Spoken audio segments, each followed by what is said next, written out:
Good morning, grade 7s, and welcome back to WorksheetCloud. My name is Mrs. Roger, as you know, and I'm here to help you along during lockdown. So let's jump straight into our lesson overview. We are looking at our daily starter, which we always start with. So if you haven't got a pen and a piece of paper, please stop the video and go get it, because I do expect you to participate in these lessons. And then the second thing we're going to look at, our main focus for today's lesson, is prefixes, root words, and suffixes. So let's jump right in. So our daily starter, how many words can you make using these letters? So obviously letters must be 3 letters or more. I don't want your N on F. And then they need to connect. So you can't jump from the T and suddenly go over there, T-O and G, tog. I want you to, they must be connected in some way. So T-E-A would come up with a 3-letter word T. Love to drink some tea.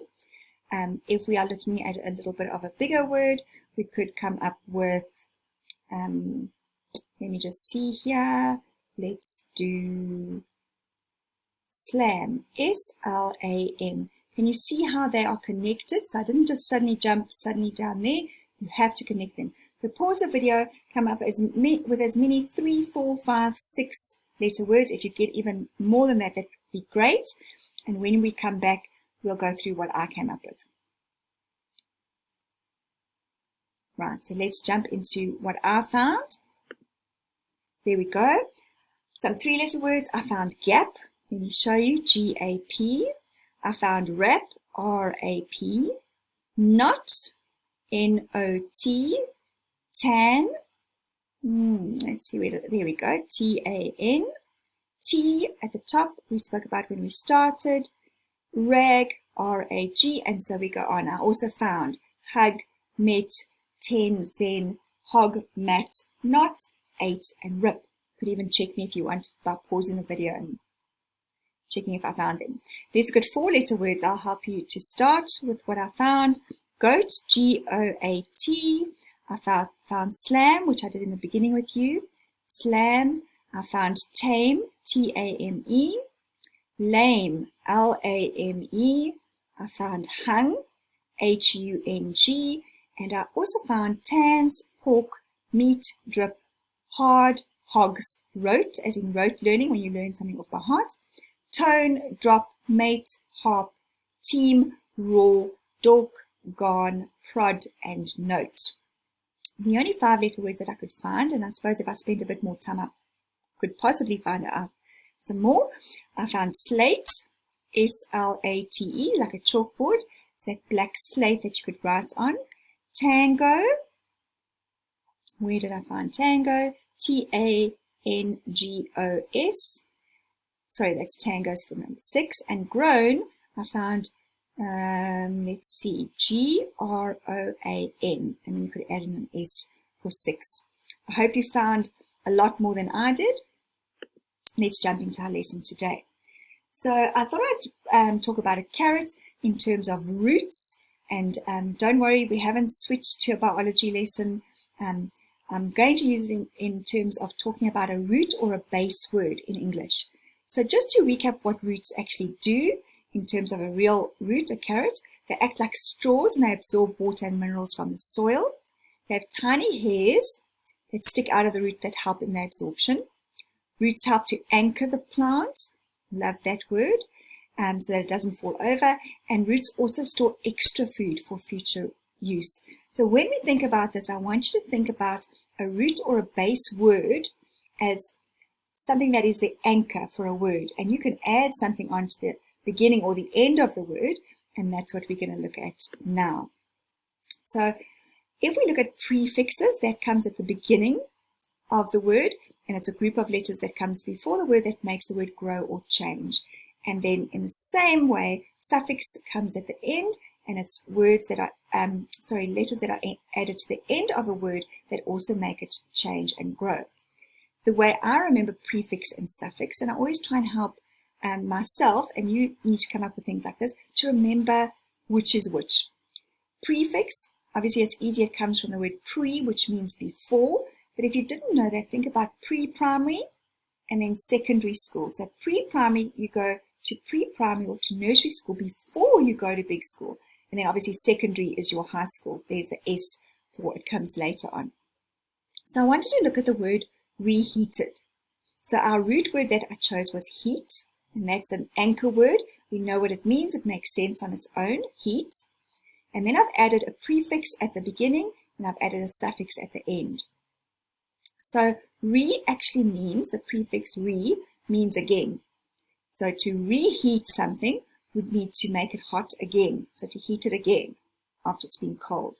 And then your suffix ed doesn't really mean anything, but it does. It's used to change tense to past tense.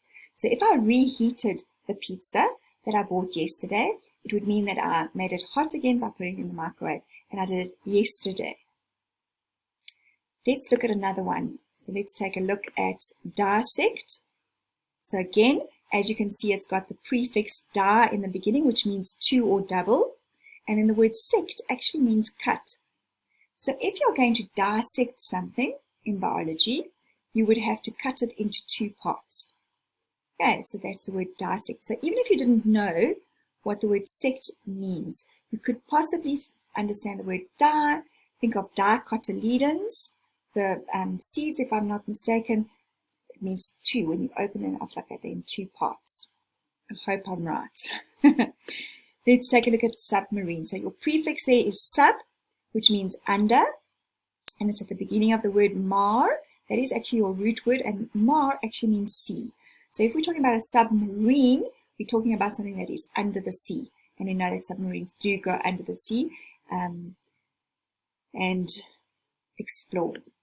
Let's take a look at biology. So the word bio is the prefix here, and it actually means life. And ology or logy means the study of. So if we're talking about biology, we're talking about the study of life or living things. I wonder if you could stop here a moment and just think about some other words that you know starting with bio. And this is why prefixes are so important, because even if you don't know what the word means in total, if you understood your prefixes, you can work out a lot of your other words. So think about biomes also in science. Bio means life. Think of homes, biomes. So maybe it's homes, living homes for plants and animals.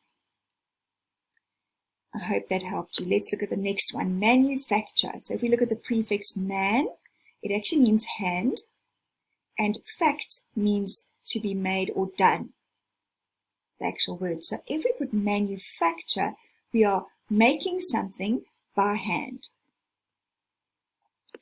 Let's take a look at centipede. So now this one I haven't given away too much. I want you to think about it. So think about if I give you centi, that's your prefix, it means 100. If we're talking about a centipede, what do you think ped or ped actually means? Just take a minute, think about it. Not a minute, a few seconds. What would ped mean if I'm talking about a centipede? 100 watt. Okay, so let's take a look. Sorry, I'm just going to go back there. There we go. So you've got, it means foot or feet. That's what ped means or ped means. So if we're talking about a pedicure or a pedestrian or a pedestal, can you work out what do you think it means if pedi means foot or feet? So a pedicure, it's a cure for feet. And we know, maybe you know, that your moms or dads, even your dads, sometimes go for a pedicure. And that's to cut your nails and to push back the cuticles, and it's specifically to do with your feet. So it's not a manicure. And think of man, meant hand. It's not a manicure. It's not something for your hands. A pedicure is to do with your feet. And then we've got pedestrian. And if you know ped means feet, pedestrian is somebody who walks across the road. And then we've got pedestal. If you know what ped means, it means feet or foot. Somebody who's standing on top of something, a pedestal. Maybe you won something, so you're standing on the pedestal and everybody can see you. I hope this is helping you a little bit. Let's look at cyclical. So I want you to think about the word cyclical. What other words start with CYC or CYCL? What other words can you think of? So just pause the video, think a little bit. Cyclical. How do I know what this word means? Think of other words that start with that same prefix. Right, did you manage to work it out? Let's take a look. I came up with some of these. Bicycle, bicycle, recycle, cyclone, and cycle. Now the word cyc means circle. So if we think talking about a cycle, as in the life cycle, and I don't know why I'm using biology today, but the life cycle of a frog, it goes in a circle, starting when it's a tadpole and as it gets bigger into a full-grown frog. If we look at cyclone, that is a circular motion of air. If we're talking about a bicycle, okay, cycle means circle, so it's got circles, and the bi gives it away. It's two circles, two wheels, bicycle. And then we've got recycle. We've just looked at reheat. What does re mean? Before. So recycle means that circular motion to do it again. So bring it back into a full cycle to do it again. Right, let's take a look at these. I'd like you to think about these: librarian, aqueduct, and antibiotics. Think about those beginning parts that are underlined. If we think about a librarian, what do you think the lib would mean? If we're thinking of aqueduct, what do you think aqua or aqui would mean or stand for? And anti, that's quite an easy one, but think about it. If we're talking about antibiotics which you take when you're sick, what does anti actually mean? All right, let's take a look. So yes, obviously librarian is somebody who works at the library with books. So probably lib means books. So a library is a place where there are books. A librarian is a person who works with books. Aqueduct, aqui, actually means water. So think of aquatics. Think of aqueous cream that you can buy at Clicks or Dischem. Aqueous, so it's got water in it. It's a water-based cream. Antibiotics, think it means against. So it's biotics, bio, dealing with life. So the biotics, or the things that are not making you healthy, we want it to be against those. Antibiotics to deal with your infection. And obviously antisocial, think it's against being social. So maybe if you're feeling antisocial, you're not feeling like people, you don't want to be around them. Okay. Not necessarily against people, just against being with people.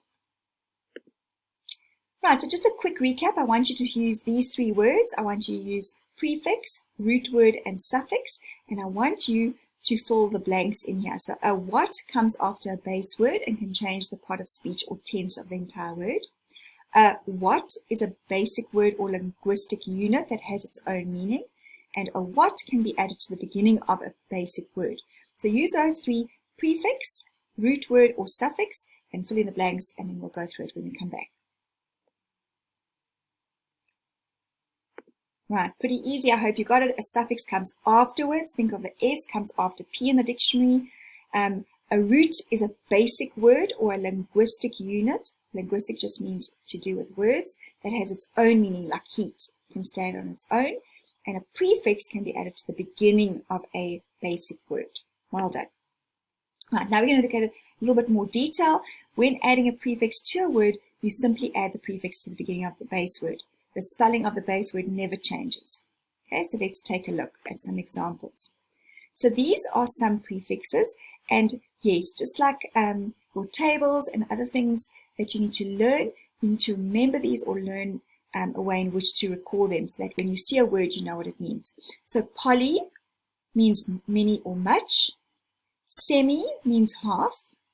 Sub means under, like submarine that we did earlier.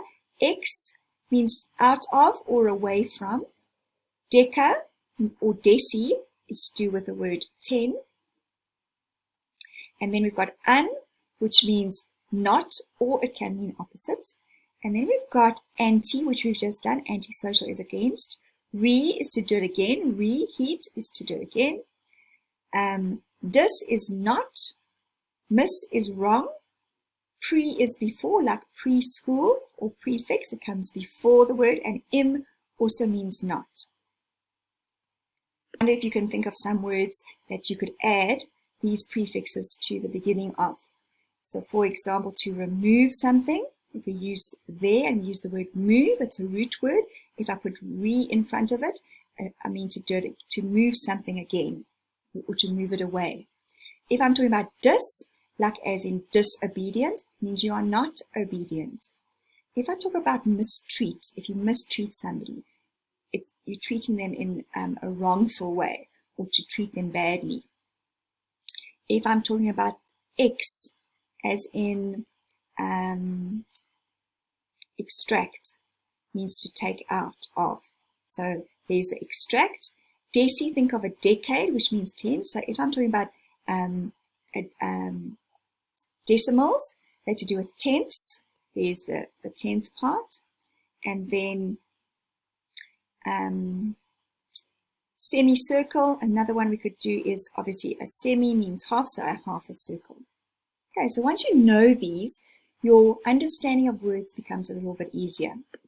So I want you to take a look at these, and I want you to just pause the video and just quickly write for me, what do you think these words mean? So for example, unhappy, the word un is not, so it means not happy. And I know they're simple.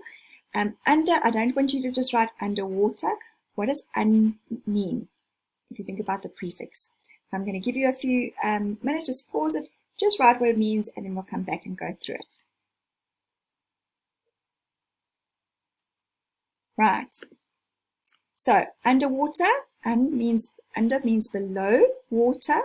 If I'm doing preview, pre means before. So if you're going to preview something, you're seeing it before.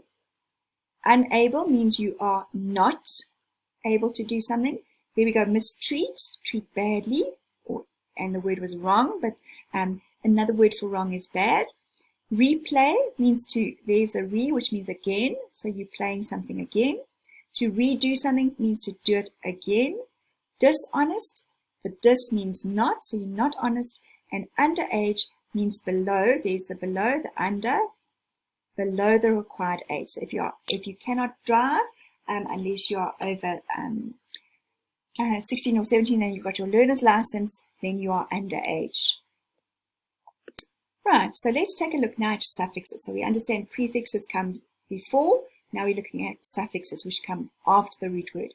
And these are slightly trickier because when you add a suffix, often the spelling of the base word changes. So let's take a look at these base words. Hop, race, happy, leaf, and goose. If I'm adding these suffixes to them, look at how they change. So hop, I'm adding ing, it becomes hopping with a double P. If I'm looking at race and I want to add on ed, past tense, raced, it doesn't get two E's, the silent E is dropped. If I'm looking at happy and I want to add the suffix ly to make it an adverb, it becomes happily, I drop the Y and change it to an I. If I'm talking about leaf becoming leaves, making it a plural, I drop the F and the rule is VES, the F changed to a V. And then if we look at the last one, goose, there's no suffix. If I want to make it a plural, it becomes geese.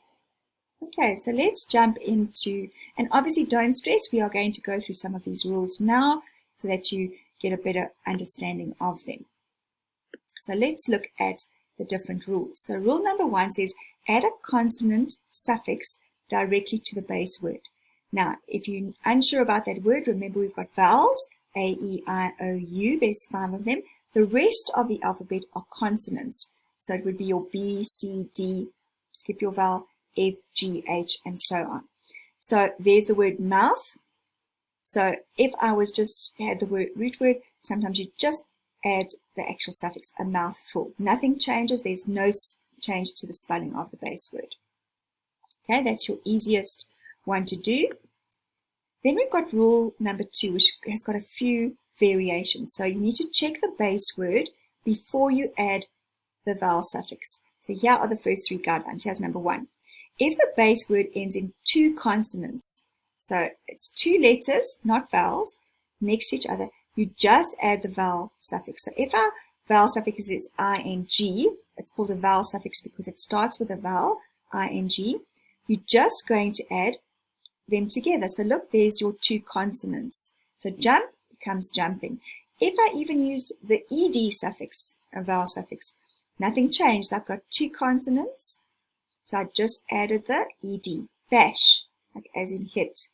If you are bashing something, there's got the 2 consonants. So I just added my suffix ing, nothing changed over there. Let's look at the next rule. Okay, so this one says if the base word has one syllable, one short vowel, and one final consonant, you double the final consonant before adding the vowel suffix. Sounds complicated, but it's not. We call it the 1-1-1 rule. Okay, it's actually quite easy to follow. So if you think of syllables, beautiful, that's what we're talking about. So we've got win, one syllable. It's got a short vowel, look there, the I on its own, and then a final consonant. So it's got the N that's on its own. So if we've got win plus N, we're going to double the last consonant. So let's look at the word shop. There it's got shop, one syllable. It's got the short vowel shop, and then you're going to double the consonants, shopping. Okay, swim, let's take a look. Swim, one syllable. There's your short vowel, double your last consonant, swimming. And then clipping as well, clip, one syllable, short vowel, clipping, you double the consonant. Right, let's look at our third part of that rule, number 2, the third variation. And you saw this where you got a silent E. So if your base word ends in a silent E, like smile, can't hear the E, you drop the E before you add the suffix. So again, it's an easy rule to understand. You don't have to have 2 E's in a row, so you have to drop the first one. You can't have the 2. So take a look, smile, I want to add ED. You wouldn't put the 2 E's next to each other. So you drop the one and you just add on ED, smiled. There's smiling as well. So look what happens here. I drop the E because it's silent and I add on ING. Here's drive. There's your E. It's a silent E. So we drop it and we add ING. Hope. There's your silent E again. Hoping. And there's a door. And I put adored and a door ring so that you could see the difference. If I'm doing past tense, the same as smiled. It's a silent E, so I drop it and I just add it on ED. If it's a door ring, like a door ring fans, my apologies, let's go back there. Then I just drop the E and add it on my ING. I hope you're getting this. You might have to recap a few times, but you will get it the more you do it.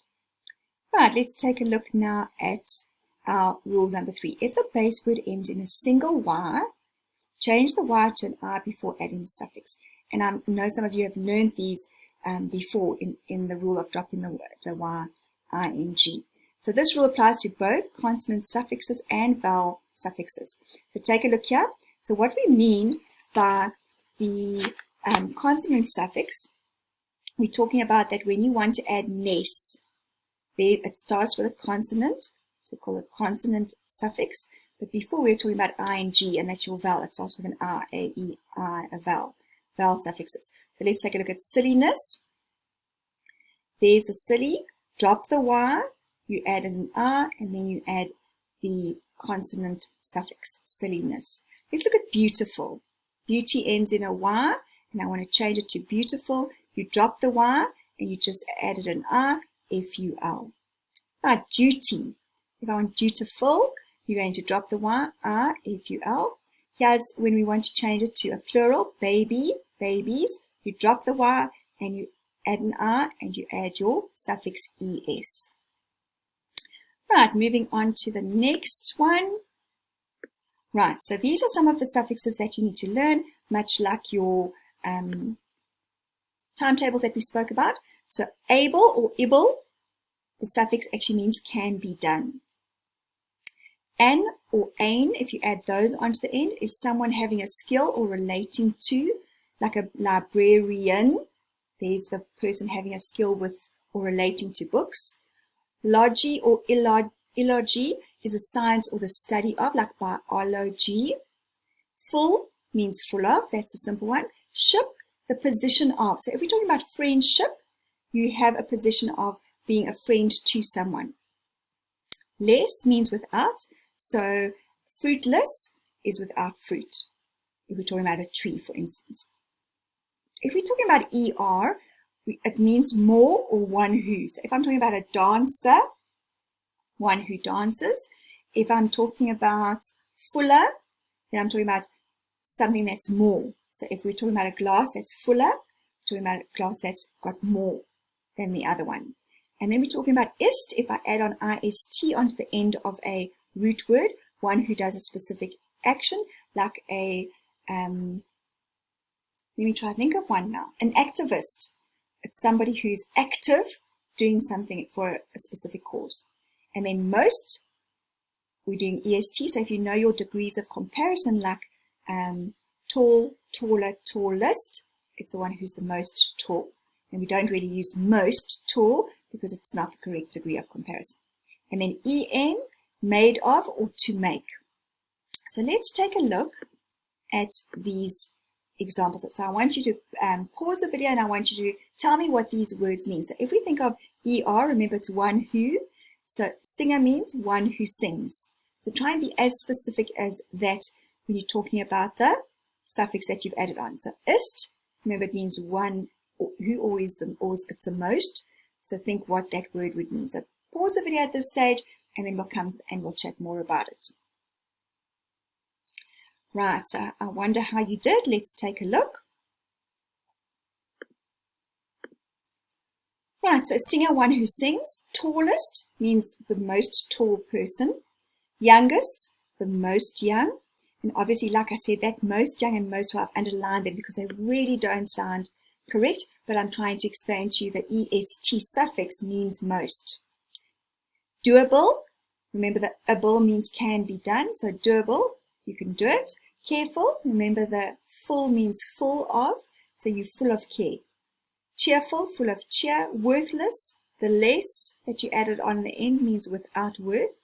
Breakable, able means can, so it can break.